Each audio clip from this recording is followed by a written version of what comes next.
From the News Channel 5 Network, this is OpenLine.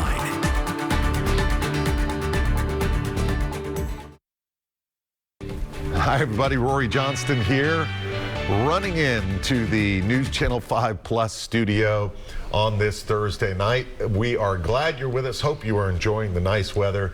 We're going to tackle a really important subject tonight. It's actually fascinating as we plan to move forward and grow with this incredible city on the rise, as we call it here at News Channel 5. The focus tonight is going to be, which you've heard on the newscasts, the East Bank redevelopment plan. This includes perhaps a new stadium for the Titans, but so much more, including some important topics we want to dig into. The effect that this growth is having on so many Nashvillians. We just did a story on News Channel 5 at 6 about a woman who is basically being priced out of her home and finding affordable housing right now in Nashville. All we can say is good luck. It is tough out there. Prices are on the rise. Okay, David Rutledge, Nathanial Carter. We welcome our guests. And you know what, guys? I've been doing, since the pandemic began, filling in on Thursday nights. Not every Thursday night, but a couple a month. I think you're the first guest in person. Is that right, Emma, our producer? I think so, right? They've all been Zoom. So it's like, wow. Real people. Maybe I have done one, but it's great to see you both. Thanks for coming in and spending time. I apologize.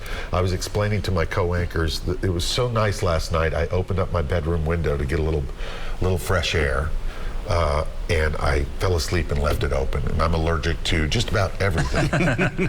Woke up, everything shut down. I've been having problems anyway, so bear with me. I feel fine, just everything shut down. So, guys, tell me a little bit. You're with Stand Up Nashville. Obviously, in our newsroom, we know about you. We get your news releases. You've done interviews. David, I know you've been here before via Zoom. Yeah, that's right. You mentioned. Give us a little background of what both of you do and what is Stand Up Nashville. You want to start? Oh, yeah, yes, sir. So my name is Nathanial Carter, and I'm the Director of Workforce and Employment for Stand Up Nashville. Stand Up Nashville is the voice for the people in the city of Nashville. Like you said, we're going to be talking on an amazing topic today, which is affordable housing and a couple of different topics that's going on in the East Bank right now. So we're actually the voice for the people. We had a fish fry a couple of months ago. Yeah. We had anywhere between 300 to 400 participants come out, and they actually gave us their opinion. So we're just going to give you a little bit of feedback of what we gathered from that fish fry from the people of the city of Nashville. This input, it's very important, right? Yeah, absolutely. And you know, my role is actually, I'm more or less a volunteer with Stand Up, but I actually work for the Laborers International Union of North America. We're what they call one of the building trades unions. We predominantly represent construction workers, though we also represent about 600 workers at Vanderbilt University here in Nashville. And our union is sort of a constituent part of Stand Up Nashville. It's sort of a Stand Up, sort of an organization of organizations. Yeah, I'm reading here, community, union organizers, churches, neighborhood leaders, families, individuals. Yes, sir. It's really important, though, with something the size and scope of this that's literally going to change downtown Nashville, the East Bank, and all the ripple effects. You're trying to cross all the T's, you know, dot all the I's, and make sure everything is as best possible, right? That's right, and I think, you know, it presents an enormous opportunity for the city, right? Like, I think we all recognize that, you know, the East Bank being predominantly made up of warehouses and parking lots with a stadium in the middle is not an optimal use of that land, and that, you know, the public should have a greater opportunity to benefit from all that acreage, much of which is actually publicly owned by the city, right? So we've got an enormous opportunity to make sure our voice is heard in the process of that redevelopment. And again, it affects the workers that are going to be building the structures that are going to come in there, and that's my particular concern as a union representative, but it's also going to be an opportunity to create long-term jobs and affordable housing, and, you know, more neighborhoods and churches that could pop up in that area that right now is more or less sitting, inaccessible to the public except on Sundays. I think a lot of people who either move to Nashville or they're visiting, great that we're right on the water, this beautiful river, but you do see opportunities where you see, wow, it's industrial here, and it's this, that could be something special, right? Totally. It could, but it is the people who are actually from Nashville who are here that is really affected.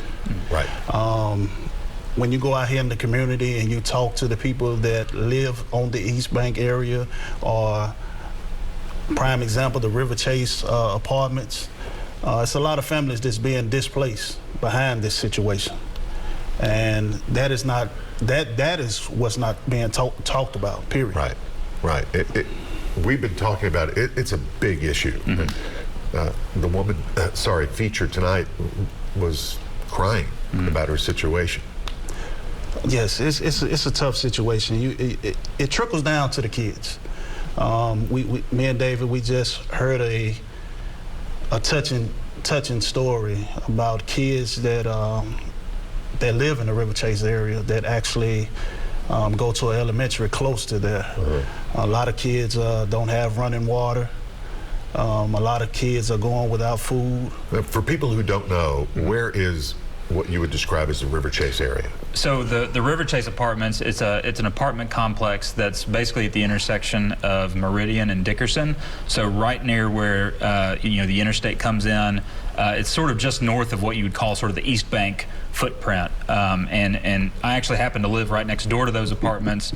And the school that he's talking about is Ida B. Wells Elementary, that's across the street more or less from the apartment complex. And so many kids that live in those apartments that are getting displaced, that could ultimately result in that school having to shut down because of the lack of kids bringing in funding. And a lot of them come from economically disadvantaged families, right? Yes, sir. Oh, yeah. Yes, sir. A lot of them. Probably 90% of them. And it is a touching situation to actually talk to a mother or a grandmother who born and raised here, a lot of them. A lot of them are born and raised here, and they can't, a lot of them on Section 8, and they don't have the funds to, like you said earlier today, they don't have the funds for the $1,400-$1,500 a month rent that's going on out here right now. Yeah, because a lot of these affordable housing units, apartments, are selling out. That's right. Oh, yes, sir. Yes, sir. And giving some notice, but where are they going to go? It's hard. And then we piggyback off the homelessness in the city of Nashville. So we're adding to that. Yeah. You got families that's being displaced, and you're adding to the homelessness in the city of Nashville behind it. We're going to dive into some more details of this plan. We'd love to hear from you, 737+. I'm going to clear myself up, get a drink. We're going to take our break a little early, but we really do want to hear from you. This is an important topic, and we're going to share some survey results. Been talking to a lot of people out there, what they think. Coming up.